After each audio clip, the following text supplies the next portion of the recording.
तो जब मेजर गौरव आ रहा है इतना आराम से बोलते हैं ना, बहुत ही अट्रैक्टिव लगते हैं। तो उन्होंने ये चीज़ बोली तो अगले ने किसी ने कुछ कहा है तो कोई किसी के रिलीजन पे आया ना, आते हैं लोग हिंदू रिलीजन पे भी गाली देते हैं आके, उनके मुल्क में रह के उनको बुरा भला कहते हैं। पर है उनकी पार्लियामेंट के अकबरुद्दीन अवैसी, और उन्होंने ये कहा था कि आप इस तरह इन मनहूसों का जिक्र ना, कि मनहूस कौन, इनके हिंदुओं के देवी देवताओं के बारे में बात करते हुए उन्होंने ये बोल दिया। फिर अस्सलाम वालेकुम, welcome to YouTube channel Khadija Mehran reaction. It's me your host जब सीमा, मेरे साथ है मेहरान नासिर।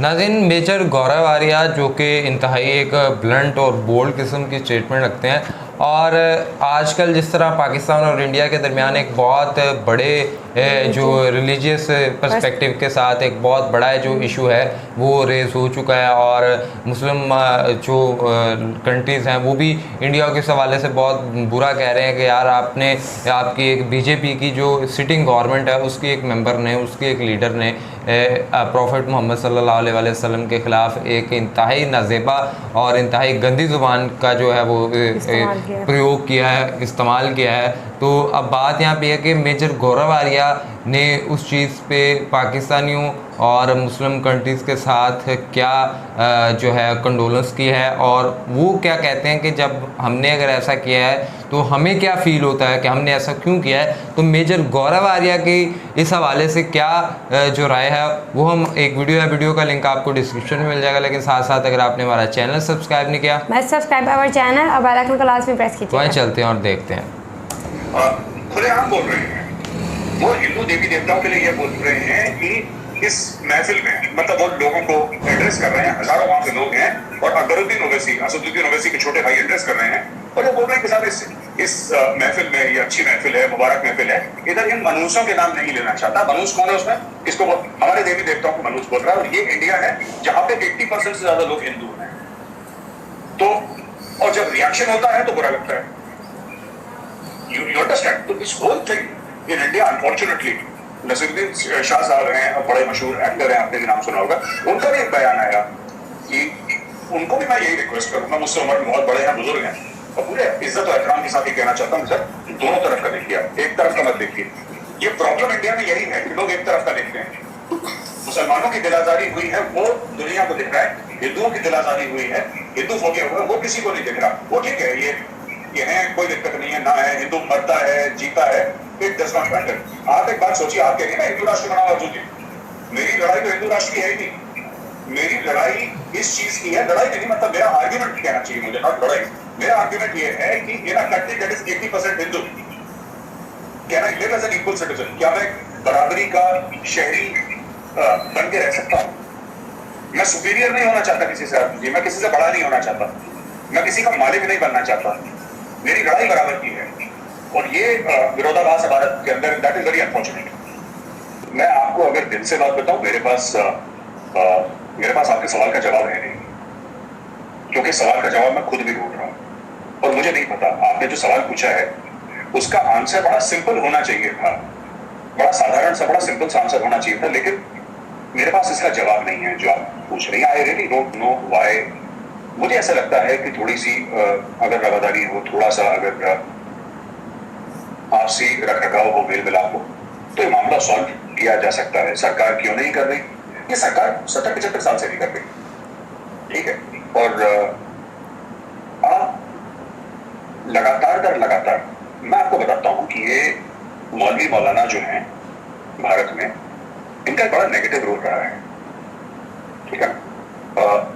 जो मौलवी मौलाना है ये मुसलमानों को भारत में ये बताते हैं कि साहब आप जो है ना, आप अलग हैं, आप अलग हैं, जिसको हम मेन स्ट्रीम कहते हैं, हिंदी में मुख्य धारा कहते हैं। अगर मुसलमान उसमें मिल गया और मुसलमान ने हिंदू को अपना भाई बोल दिया, तो फिर मौलवियों को कौन पूछेगा? इनको टीवी डिबेट्स में कौन बुलाएगा? ये बड़ी बड़ी गाली एसयूवीज में चलते हैं, इनको कौन बुलाएगा उसमें? इनको पैसे कौन देगा? Nobody will give them the time. इनको तो समय कोई नहीं बताएगा, nobody will give them the time of the day, इनको बात ही नहीं पूछेगा कोई। तो इस तरीके के भड़काऊ बयान, इस तरीके से देखिए बात ही होती है ना आरजू जी, कि हर चीज का आप रहमानी जो थे वो वो क्या बोल रहे थे? नुपुर शर्मा ने जो बोला लोगों ने देखा, पर नुपुर शर्मा के 2 मिनट पहले जो रहमानी बोल रहे थे वो किसी ने सुना? नहीं सुना किसी को इंटरेस्ट नहीं है। और हिंदुस्तान में एक और चीज है, आपने तो इतना बड़ा सवाल पूछ लिया जिसका जवाब मेरे पास नहीं है। हिंदुस्तान में अगर मैं सिर्फ ये बोलूं कि मुझे बराबरी चाहिए, उसमें लोग मुझे कम्युनल बोल देंगे, और एक पूरा वेल ऑयल्ड आरजीजी इकोसिस्टम है जिसमें एजुकेशनल इंस्टीट्यूशंस शामिल हैं, जिसमें बड़े बड़े लोग शामिल हैं, जिसमें सोशल मीडिया इन्फ्लुएंसर शामिल हैं, जिसमें स्टैंड अप कॉमिक्स शामिल हैं, जो स्टैंड अप कॉमेडी करते हैं, you will be very surprised, they have a large mass following, वो शामिल हैं, इसमें बॉलीवुड के एक्टर्स और एक्ट्रेसेस शामिल हैं। और एक और चीज है, जिस तरीके से ओवैसी हो या रहमानी हो या ये सब लोग हों, जिस तरीके से ये कुछ मिल मिला के लोग हैं, आरजू जी आपको विश्वास नहीं होगा, जैसा ये विक्टिम कार्ड खेल सकते हैं हिंदू अपनी जिंदगी में नहीं खेल सकता।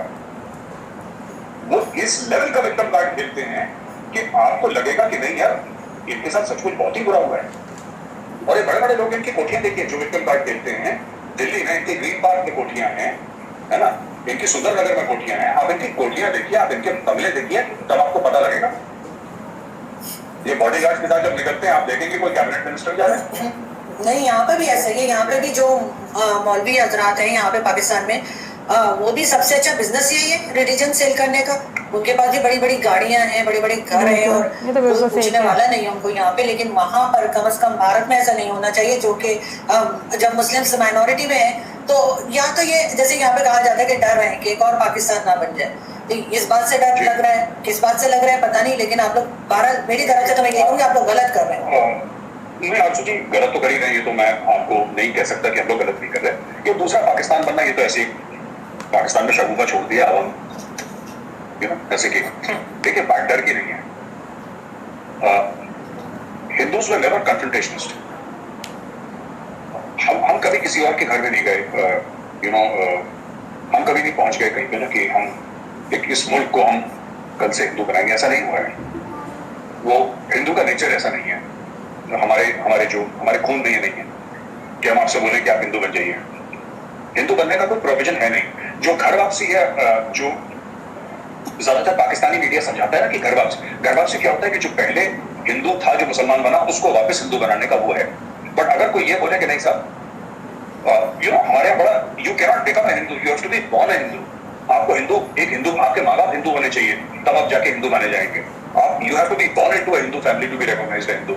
यू कांट से दैट एक गांव था मुसलमानों का, ईसाइयों का, सिखों का, और पंडित जी गए, उन्होंने पूजा करके बोला कि पूरा गांव पंजाब में हो रहा है, पंजाब में entire villages are being made Christian. Sikh गांवों को पूरा क्रिश्चियन बनाया जा रहा है, ये पंजाब में हो रहा है। और वहां पे कमेंट्स भी आए वहां के गवर्नमेंट के, ये हो रहा है, ठीक है, ये का हक है। मुझे इसमें कोई अच्छा बुरा, मुझे इसके बारे में कुछ नहीं कहना है। जिसको जो मजहब फॉलो करना है फॉलो करे। मेरी सिंपल सी लड़ाई है कि साहब मैं आपकी इज्जत करता हूँ, आप मेरी इज्जत करें।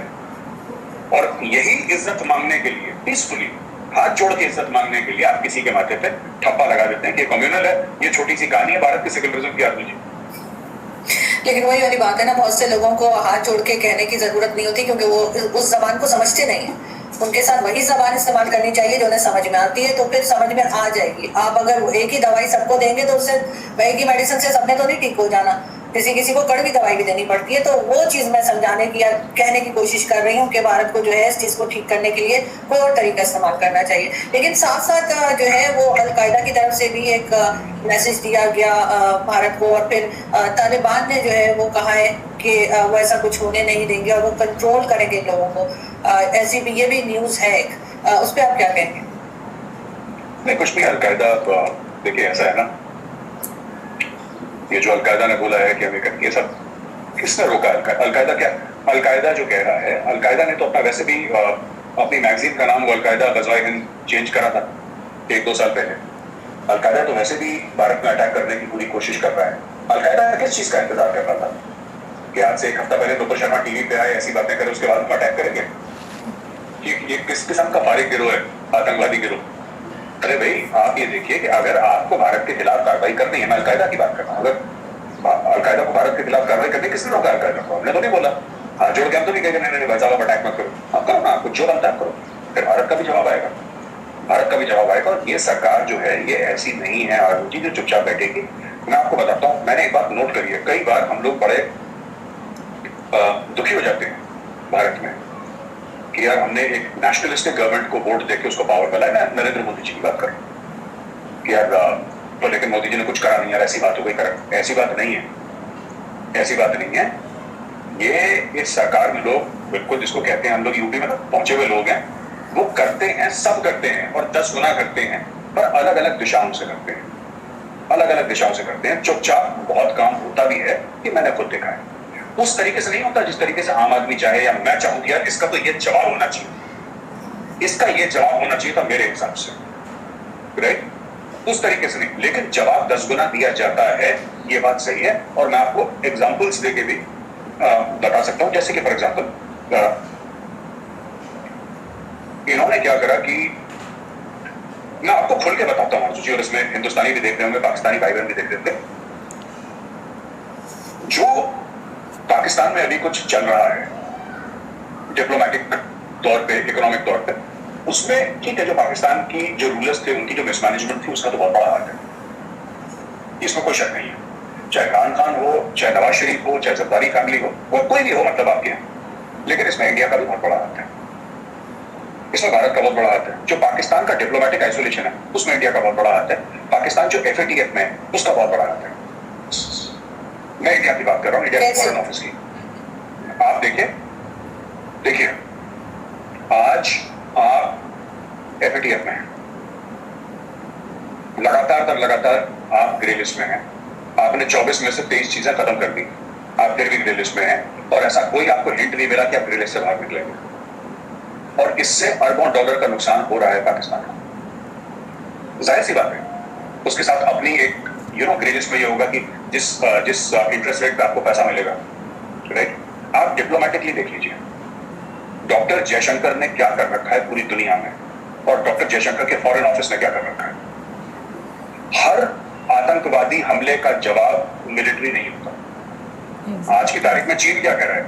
चाइना ये कह रहा है कि नहीं यार हमें मामला सॉर्ट आउट करना है, वो ब्रिज बना रहा है, उसके बाद भी चाइना बातचीत करने की, जो पैमेंसो पे ब्रिज बना रहा है देखते हैं, उसके ऊपर भी चाइना बात कर रहा है कि चलो हम थोड़ा सा आगे पीछे करते हैं। अलग अलग ये प्रेशराइज करने की स्ट्रेटजी होती है कि हमने बिल्डिंग बनाई है, ब्रिज बनाया है, भारत के ऊपर प्रेशर लगे, ये सब ठीक है, राइट? तो आरजू जी ये जो हो रहा है पाकिस्तान के साथ आज की तारीख में, मैं सबकी बात नहीं कर रहा था। इमरान खान है वो, उसका तो अपना ही स्विच लगा हुआ है ना, उसको तो कोई उसको पाकिस्तानी फौज नहीं कंट्रोल कर पाई, तो हम क्या कंट्रोल कर लेंगे उसको। लेकिन fact of the matter is जो पाकिस्तान में हो रहा है ये इत्तेफाक नहीं है, ये कोइंसिडेंस नहीं है। अगर किसी भी पाकिस्तानी को लगता है कि अपने आप आसमान से नहीं हो रहा, और मैं थोड़ा बहुत, मैं कभी पर्सनली मिला नहीं माननीय प्रधानमंत्री जी को, ना मैं माननीय अमित शाह जी को मिला हूँ जो हमारे मैं कभी इनसे दूर से नमस्ते करा है, बस एक पब्लिक फंक्शन में। मैं कभी पर्सनली जाके इनसे आज तक नहीं मिला, लेकिन मैं इतना इनको समझता हूं कि इनकी याददाश्त बहुत लंबी है, इनकी याददाश्त बहुत लंबी है। और इनकी याददाश्त, मैं ज्यादा नहीं बोलूंगा, पर सिर्फ ये बताऊंगा कि इनकी याददाश्त लंबी मतलब ये नहीं कि 8-10 साल, इनकी याददाश्त जो है वो 700-800 साल लंबी है। इनकी बहुत लंबी याददाश्त है ये, पर धीरे धीरे जो इनको करना है या करेंगे, जो कर रहे हैं, और लीगल है, सब इन योर फेस है, इसमें कोई छुपाने वाली चीज नहीं है कि कोई साजिश कर रहा है, कुछ नहीं, सामने, आपके सामने। 370-35 से पाकिस्तान ने बोला कि इंडिया ने साजिश कर ली, 370-35 से नहीं, बीजेपी ने अपने इलेक्शन प्रोमिसेस थी उसमें लिखा था कि हम हटाएंगे, and that is available on the internet, क्योंकि साजिश तो नहीं है ना। जिस दिन उनकी कैपेबिलिटी हटा दिया, इंटेंट तो उनका डे वन से था, इंटेंट इनका डे वन से था, जिस दिन कैपेबिलिटी उन्होंने कर दिया था। तो ये चीजें हैं अर्जुन जी जो समझनी पड़ेगी। तो ये हो रहा है। जहां तक बात है आपने अफगानिस्तान की करी, अलकायदा की करी, तो अलकायदा से सिर्फ मैं ये कहना चाहता हूं कि आप भारत आके कुछ करना चाहते हैं, स्वागत है आपका, आइए, भारतीय सेना है यहाँ पे, बहुत बहुत स्वागत है। क्या कहती हैं खदीजा इस सब पे? पहले तो जब मुझे गौरव आ रहा है, इतना आराम से बोलते हैं ना, बहुत ही अट्रैक्टिव लगते हैं, इतना अच्छा एक्सप्लेन करते हैं। आई थिंक कोई भी इशू है ना, जब कभी ज़िंदगी में समझ नहीं आ सकता, इनसे इस तरह समझ लो तो समझ आ जाएगा। दूसरी बात उन्होंने की मैं ना, देखो मुझे भी ये चीज़ हमने भी इग्नोर की कि अगर उन्होंने ये चीज़ बोली तो अगले ने, किसी ने कुछ कहा है तो कोई किसी के रिलीजन पे आया ना, आते हैं लोग हिंदू रिलीजन पे भी गाली देते हैं आके, उनके मुल्क में रह के उनको बुरा भला कहते हैं। तो जब ये बात हुई तो यूनिवर्सिटीज़ में, डिफरेंट यूनिवर्सिटीज़ में धरने दे रहे हैं, डिफरेंट मुस्लिम ममालिक चीज़ें बैन कर रहे हैं, तो आई थिंक ये चीज़ बहुत गलत है। एक तो आपका मुल्क इतना पॉलिटिकल इंस्टेबिलिटी यहाँ पे बहुत है। पॉलिटिकल इंस्टेबिलिटी के साथ साथ आप वैसे ही इतने इंस्टेबल अनस्टेबल हो, और इसके साथ अगर आप इस तरह की बातें करो, आंखें दिखाओ इनको, तो ये बहुत है। और दूसरी उन्होंने बात की जो धर्म बिकता है, एग्जैक्टली कोई भी रिलीजन मुश्किल नहीं होता, ख़ुसूसन इस्लाम अगर हम बात करें, क्योंकि हम मुसलमान हैं तो ये बहुत इजी रिलीजन है, लेकिन इसे मुश्किल बना दिया गया है, इसे दिखा ऐसे गया। ये हमारे मौलाना, हमारे मौलवी हजरात जो हमारे आसपास रहते हैं, नहीं ऐसे होगा तो ऐसे हो जाएगा, ऐसे होगा तो ऐसे हो जाएगा, ठीक है। जो आई थिंक एक इस्लाम एक ऐसा रिलीजन था जिससे आप खुद ऐसा एक्ट करो कि दूसरा आपको खुद ब खुद फॉलो करने लग पड़े, लेकिन नहीं, अब इसको इतना मुश्किल कि आप मुसलमान ममालिक में बदकारियाँ आ गई हैं, हर वो अय्याशियाँ, हर वो चीज़, हराम चीज़ ईज़िली अवेलेबल है यहाँ पर। तो इसलिए पहली चीज़ तो आपने यहाँ से अपने इस्लाम को ख़त्म कर दिया ना, आपने दिखाना ख़त्म कर दिया कि हम मुसलमान हैं।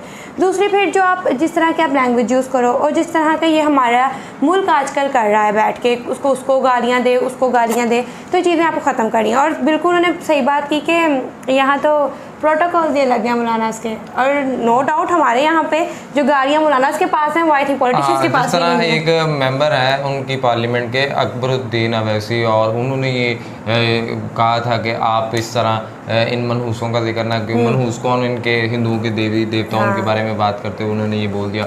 फिर उसके बाद जिस तरह वो कह रहे हैं कि इनकी आप कोठियाँ देखें, इनके आप देखें, इनके प्रोटोकॉल्स देखें, जब ये निकलते हैं सारा कुछ है, तो बातें तो जब ये सुनाते हैं तो आसम की सिंपलिसिटी की सुनाते हैं सारा कुछ। यहाँ पे हमारे यहाँ भी मुल्क में ये होता है, जो फलां मौलाना है तो उसके भी आगे पीछे गार्ड और फिर एक नाम दे दिया जाता है सिक्योरिटी इशू या सिक्योरिटी थ्रेट कह के ना, तो ये कह दिया जाता है। लेकिन इतना ज़्यादा प्रोटोकॉल होता है, वो सारी कुछ चीज़ें। और ये भी अगर आप इनकी लाइफ को भी जर्नी को थोड़ा सा पीछे से देखें तो शायद ये भी जो है मज़हब कार्ड को यूज़ करते हुए अपनी पॉलिटिक्स को बचा रहे थे। और ये सेम केस ना सिर्फ इस्लामिक या मुस्लिम्स में नहीं है, हिंदुओं में भी यही है कि वो अपना जो कार्ड है हिंदू मज़हब का कार्ड है उसको इस्तेमाल करते हुए चीज़ें करते हैं। और जिस तरह ये देखें आर्टिकल 370 कश्मीर वाला हटा के, तो वो एक उनके एजेंडे में था, तो क्या उस वक्त के जो हिंदू के किस्म के लोग थे या हिंदू माइंडसेट वाले थे, उनको ये हिंदू कार्ड ही यूज़ किया था ना। तो फिर लोगों ने उन्हें दिया था कि हाँ हम ये कर देंगे, तो हम ये तो वो भी एक हिंदू कार्ड यूज़ करते हैं। इस तरह मुस्लिम में तो सियासत, फिर वो कहते हैं ना जुदाओ दीन से सियासत तो रह जाती है चंगेज़ी, कि दीन और सियासत का, आपका रिलीजियस का, आपका रिलीजन और सियासी ये दोनों है, और ये अज़ल से चलता आ रहा है। पाकिस्तान हो चाहे इंडिया हो, तो इनके सेंटीमेंट्स उनके रिलीजन से जुड़े होते हैं। ये सबसे ज़्यादा इमोशनल अटैचमेंट होती है जहाँ पे आप किसी भी कौम को जो है हो सके। इसी तरह धोखों में नजरिया भी तो यही था कि मुसलमानों को उनके इमोशनल सेंटीमेंट्स को कहा कि आप मुस्लिम हो, आप उनसे अलहदा हो, तो ये चीज़ इस तरह से हो सकती है। इसी तरह हिंदुस्तान में भी ये चीज़ें हो रही हैं, लेकिन फिर भी ये है कि हम फिर भी इस चीज़ को कंडेम करते हैं कि चाहे अगर इंडियन मुस्लिम्स में अगर इनके देवी देवताओं को कुछ कहा तो फिर उन्होंने भी गलत कहा है, और अगर उन्होंने कुछ मुस्लिम वर्ल्ड के लोगों को कहा तो वो भी गलत कहा है। रिलीजन पे बोलना ही नहीं है, किसी के रिलीजन पे। लेकिन फिर यह है कि इनकी पॉलिटिक्स, इनकी सियासत, इनके धंधे किस तरह चमकेंगे, वो इस तरह नहीं चमक सकते। उसके लिए इन्हें ये करना ही पड़ेगा, एक दूसरे के मजहब के ऊपर बकवास करनी ही पड़ेगी, फिर जाके आप आगे बढ़ेंगे।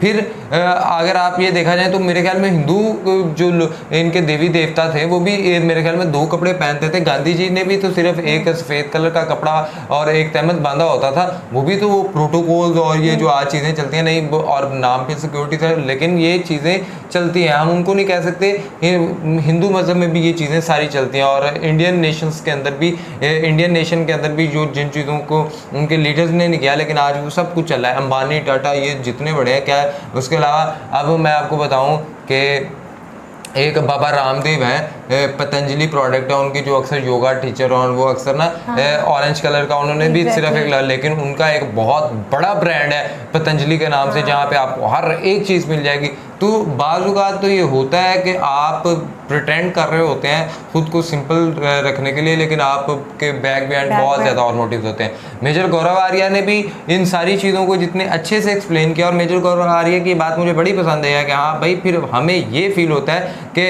हम ऐसा क्यों करते हैं, क्योंकि हमें ये फील होता है। तो आपको भी इन चीज़ों से परे रहना चाहिए। और फिर जो अलकायदा का एक पॉइंट ऑफ व्यू है, तो उन्होंने उस पर भी एक बड़ी बोल्ड स्टेटमेंट दिया कि आप करके देख लो जो करना चाहते हो। हाँ, और फिर उसके अलावा ये बड़ी इंडिया की ना, मैं ऐसे कहूँगा उसकी इंटरनेशनल तौर पे या उसकी जो अपनी सॉवरेनिटी की तरफ से एक बहुत बड़ी जीत होगी कि आज पाकिस्तान के अंदर जो इंस्टेबिलिटी है उसमें इंडिया का बहुत बड़ा किरदार है। और वो खुद मानते हैं कि हम हर चीज़ का जवाब मिलिट्री के साथ नहीं होता, उसके कुछ और भी 2-4 चीज़ें होती है जिनको हम करके तो हम उससे आपको पिंच करते हैं और आपको पता भी नहीं लगता, लेकिन हम कर रहे होते हैं। तो ये सारी चीज़ें आप बताएं जी कि आपको मेजर गौरव आर्या जो है एक शाउटिंग वे में बात ना करते हुए एक तहम्मुल मिजाजी और एक सिंपल तरीके से बात समझाते हुए और एक बहुत ही अच्छे मुद्दे को बड़ी अच्छी तरह से कवर करते हुए किस तरह के लगे, और आप इस हवाले से अपनी क्या राय रखते हैं नीचे दिए के कमेंट बॉक्स के अंदर अपनी राय लाजमी हमसे शेयर किया करें। वीडियो को लाइक करें, शेयर करें, चैनल को सब्सक्राइब करें, बेल आइकन को प्रेस करें, इंस्टाग्राम आईडी मेंशन हमें फॉलो करने, सजेशंस दें। तब तक के लिए अपने मेज़बानों को दें इजाज़त, दुआ में याद रखें। अल्लाह के बाद।